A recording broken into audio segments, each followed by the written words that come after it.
Hello guys, welcome to our YouTube channel. हम लोग पढ़ रहे थे आर्टिफिशियल इंटेलिजेंस, जिसमें आज जो हम टॉपिक पढ़ेंगे उसका नाम है नॉलेज रिप्रेजेंटेशन। सो नाम से आपको आइडिया हो गया होगा कि नॉलेज को रिप्रेजेंट करना। तो नॉलेज को अपन रिप्रेजेंट क्यों करते हैं? ठीक है, कि एआई जो भी डिसीजन वगैरह ले रहा है, कि जैसे आपका चैट जीपीटी है, वो आप कुछ भी चीज़ पूछते हो तो वो काहे के बेसिस पे देता है? उसके पास कुछ नॉलेज बेस होती है, ठीक है, कुछ डेटा बेस होता है जिससे वो उस नॉलेज को गेन करता है और उसके बेसिस पे आपके क्वेश्चन के अकॉर्डिंग आंसर देता है। तो वही हो गया नॉलेज को रिप्रेजेंट करना।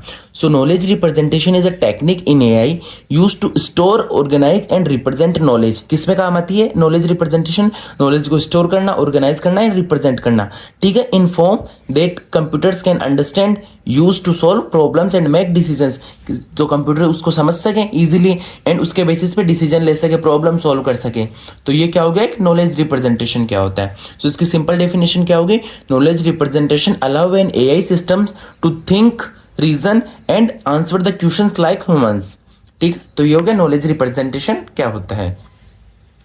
अब अपन देखते हैं components of an knowledge representation, कि नॉलेज रिप्रेजेंटेशन किन किन चीजों से मिलकर बनता है। So first one is knowledge base, ठीक है, क्या knowledge base. So it store the facts and information.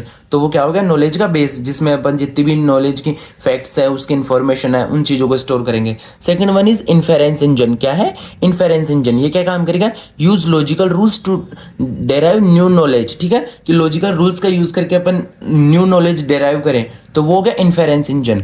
और last one is representation language, ठीक है, it represent the knowledge in a structured form, कि कोई भी आपकी नॉलेज है उसको स्ट्रक्चर फॉर्म में रिप्रेजेंट करेगा, वो कौन करेगा? Representation language. तो ये सब मिलके क्या काम करते हैं? नॉलेज रिप्रेजेंटेशन का काम। सो ये हो गए नॉलेज रिप्रेजेंटेशन के कंपोनेंट्स, कौन कौन से? Knowledge base, inference engine and representation language, ठीक है। फिर आते हैं अपने पास टाइप्स ऑफ नॉलेज, कि अपने पास बहुत टाइप्स की नॉलेज होती है। So first one is declarative knowledge. कौन सी? Declarative knowledge. So it describe the facts and information, कि वो नॉलेज जो फैक्ट्स और इन्फॉर्मेशन को डिस्क्राइब करेगी वो कौन सी होगी? डिक्लेरेटिव। जैसे Delhi is the capital of India, तो ये क्या हमने डिक्लेयर कर दिया, ठीक है, कि कोई फैक्ट्स है, कोई इन्फॉर्मेशन उसको। Second one is procedural knowledge. कौन सी है? प्रोसीजरल। इसमें क्या काम करता है? Describe how to perform a task, कि कोई टास्क कैसे परफॉर्म होगा, उसका प्रोसीजर क्या होगा, वो आपको कौन बताता है? Procedural knowledge. जैसे एग्जांपल में होगा step to calculate a factorial, कि फैक्टोरियल कैलकुलेट करने के लिए क्या क्या जो स्टेप्स होंगे, तो वो किस में आता है? एक प्रोसीजरल नॉलेज में। फिर आते हैं ह्यूरिस्टिक नॉलेज, ठीक है, बेस्ड ऑन एक्सपीरियंस और रूल्स ऑफ थंब, ठीक है, कि कुछ एक्सपीरियंस या रूल के बेसिस पे अपन नॉलेज यूज करें, तो वो हो गया ह्यूरिस्टिक नॉलेज, ठीक है। जैसे choose shortest route to save time, तो वो क्या हो गया? ह्यूरिस्टिक नॉलेज का एग्जांपल। फिर आती है अपने नेक्स्ट टाइप की नॉलेज, वो है मेटा नॉलेज। क्या है? Meta knowledge. So knowledge about other knowledge, वो क्या होगी? Meta knowledge. जैसे example knowing which algorithm is best for a problem, तो वो हो गया मेटा नॉलेज, कि एक एल्गोरिदम आपको सोल्व करनी है तो जो बेस्ट कौन सी रहेगी वो आप यूज करोगे, ठीक है, किसी प्रॉब्लम को सोल्व करने के लिए। तो होगी नॉलेज अबाउट नॉलेज। फिर आता है next topic, characteristics of a good knowledge representation, कि आप नॉलेज रिप्रेजेंट तो कर रहे हो बट वो बेस्ट तरीके से आप नॉलेज रिप्रेजेंट करो, तो उसके कुछ कैरेक्टरिस्टिक्स होते हैं, ठीक है। First one is accuracy. क्या है? एक्यूरेसी, कि जो भी आप नॉलेज रिप्रेजेंट कर रहे हो वो करेक्ट होनी चाहिए, ठीक है, to represent the correct information. Second one is efficiency. Efficiency means use memory and processing efficiently, कि जो भी आप मेमोरी, प्रोसेसर, जो भी चीजें यूज कर रहे हो वो एफिशिएंटली यूज करो। सेकंड कैरेक्टरिस्टिक्स होगी efficiency. Third one is flexibility. क्या? Flexibility, easy to update with new knowledge, ठीक है, कि नए नए नॉलेज के साथ इजीली अपन उसको अपडेट कर सकें। फोर्थ वन इज कंप्लीटनेस, कि जो नॉलेज आप रिप्रेजेंट कर रहे हो वो कंप्लीट हो, ऐसा ना हो हाफ हो। So covers all the necessary information, तो वो हो गया कंप्लीटनेस। और फिर आता है reasoning ability, means supports logical conclusions. तो ये हो गया basic idea about knowledge representation क्या होता है। अब अपना फर्स्ट टॉपिक है, उसका नाम है क्या?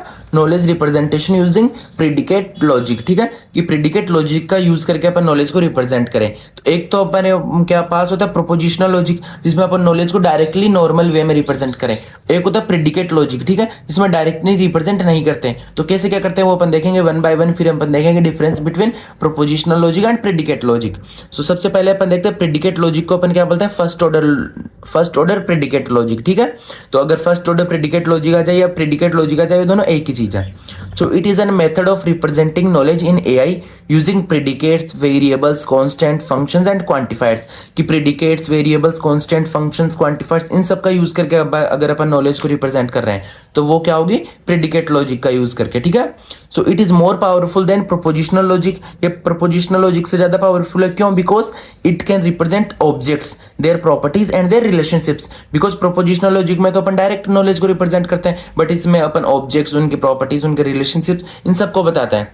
ठीक है, अब अपन देखते हैं basic terms of predicate logic के कौन कौन से टर्म्स है। First one is predicate. अब प्रेडिकेट क्या होता है? इट डिस्क्राइब अ प्रॉपर्टी और रिलेशनशिप्स ऑफ एन ऑब्जेक्ट, कि कोई भी ऑब्जेक्ट है उसकी क्या प्रॉपर्टी, उसका रिलेशनशिप्स बताता है, तो वो क्या हो गया? प्रेडिकेट। जैसे स्टूडेंट, लव्स, फादर, तो ये क्या हो गया? एक प्रेडिकेट्स हो गए सब। फिर होता है कांस्टेंट। कॉन्स्टेंट्स क्या होगी? It represent a specific object और पर्सन, की कोई पर्टिकुलर फिक्स कोई पर्सन है, कोई ऑब्जेक्ट है, तो वो क्या होगा? कांस्टेंट। जैसे स्टूडेंट कोई पर्टिकुलर ऑब्जेक्ट नहीं है, बट राम एक स्टूडेंट है, ठीक है, तो ये क्या होगा? कांस्टेंट हो गया। इंडिया क्या हो गया? एक कंट्री का नाम हो गया, तो ये क्या होगा? कांस्टेंट हो गया। फिर आता है क्या है? Variables. So variables it represent an unknown object, ठीक है, जैसे एक्स वाई जेड, ये अपने को पता नहीं है, तो ये हो गया वेरिएबल्स। और last one is function. Function क्या करता है? A function returns an object. जैसे राम का फादर कौन है? मोहन, तो ये क्या हो गया? एक फंक्शन हो गया। ठीक है, अब है कुछ क्वांटिफायर्स। सो अपने प्रेडिकेट लॉजिक में दो टाइप के क्वांटिफायर्स होते हैं। So predicate logic use two types of quantifiers, ठीक है, क्यों? टू रिप्रेजेंट नॉलेज, कि नॉलेज को रिप्रेजेंट करेगा दो क्वांटिफायर्स का यूज करके। So first one is universal quantifiers. कौन सा है? यूनिवर्सल, ठीक है। So means for all. Universal quantifiers का मींस क्या हो गया? इसको अपन इस सिंबल से रिप्रेजेंट करेगा, इसका मतलब हो गया फॉर ऑल या एवरी, ठीक है। जैसे अपने पास है एवरी ह्यूमन इज अ मॉर्टल, ठीक है, तो इसको अपन प्रेडिकेट लॉजिक के थ्रू कैसे रिप्रेजेंट करेंगे? इसका मतलब क्या होगा? एवरी, फिर एक्स, एक्स क्या है? ह्यूमन, ह्यूमन भी क्या है? एक्स, और ये क्या है? एवरी ह्यूमन मॉर्टल है, ठीक है। तो इसे अपन रिप्रेजेंट करते हैं यूजिंग प्रेडिकेट लॉजिक। फिर होता है सेकंड क्वांटिफायर एग्जिस्टेंशियल। क्या है? एग्जिस्टेंशियल मींस कि अगर एक भी, सो इसका मींस होता है देयर एग्जिस्ट या एटलीस्ट वन, ठीक है, या तो एग्जिस्ट हो या एटलीस्ट वन तो हो। जैसे एग्जांपल हो गया there exist at least one student, तो इसको अपन कैसे रिप्रेजेंट करेंगे प्रेडिकेट लॉजिक के थ्रू? कि इसका मींस तो हो गया देयर एग्जिस्ट एक्स, और एक्स क्या है? एक स्टूडेंट, ठीक है, कि एक स्टूडेंट तो है ही। इसमें अपन जैसे इसको यूज करेंगे तो ये क्या होता है? एंड, ये क्या होता है? और, ये आपको ऑलरेडी पता है। अब अपन कुछ एग्जांपल्स देखते हैं प्रेडिकेट लॉजिक के थ्रू नॉलेज को रिप्रेजेंट करना। जैसे राम इज ए स्टूडेंट, तो इसको कैसे रिप्रेजेंट करेंगे? स्टूडेंट, और कौन स्टूडेंट? राम, ठीक है, ये डायरेक्टली रिप्रेजेंट हो गया। फिर ऑल बर्ड्स कैन फ्लाई। अब क्या है? ऑल, तो ऑल को अपन करते हैं, ठीक है, यूनिवर्सल क्वांटिफायर्स है। सो ऑल एक्स, अब एक्स क्या है? बर्ड, बर्ड भी क्या है? एक्स, और ये क्या कर सकते हैं? कैन फ्लाई, ठीक है। फिर होता है सम स्टूडेंट्स आर इंटेलिजेंट, तो ये हो गया सम, ये कौन सा? Existential quantifier. सो सम, और सम क्या है? एक्स, और स्टूडेंट भी क्या है? एक्स, तो सम स्टूडेंट्स, और ये क्या हमने बीच में लगा दिया? एंड, एंड आर क्या है? इंटेलिजेंट है, और इंटेलिजेंट कौन है? एक्स। अब एक्स, एक्स क्या है? स्टूडेंट है, और सम है, ठीक है। तो ऐसे अपन इजीली रिप्रेजेंट कर सकते हैं यूजिंग प्रेडिकेट लॉजिक। अब अपन देखते हैं difference between propositional logic and predicate logic, क्योंकि पहले अपन यूज करते थे डायरेक्टली प्रोपोजिशनल लॉजिक से, आज अपन यूज कर रहे हैं प्रेडिकेट लॉजिक से। सो प्रोपोजिशनल लॉजिक में क्या होता है? रिप्रेजेंट होल स्टेटमेंट, कि जो भी नॉलेज का जितना भी मतलब स्टेटमेंट है उसको पूरे को अपन रिप्रेजेंट करते थे नॉलेज में, ठीक है। जैसे एवरी ह्यूमन इज अ मॉर्टल, वो पूरा स्टेटमेंट। बट प्रेडिकेट लॉजिक में अपन रिप्रेजेंट करते हैं ऑब्जेक्ट, उनकी प्रॉपर्टीज एंड उनका रिलेशनशिप्स, जो हमने पढ़ लिया। Prepositional logic is less expensive and predicate logic is more expensive, sorry less expressive, ठीक है, ये कम एक्सप्रेस करता है, और ये मोर एक्सप्रेसिव। एक्सप्रेसिव मींस कि ऑब्जेक्ट, उनके प्रॉपर्टीज, उनके रिलेशनशिप सब कुछ बता रहा है, तो ज्यादा एक्सप्रेस करेगा, ठीक है। तो propositional logic has no variables and no quantifiers, but इसमें हमने देखा कि वेरिएबल्स एंड क्वांटिफायर्स। और propositional logic is simpler and predicate logic is more powerful.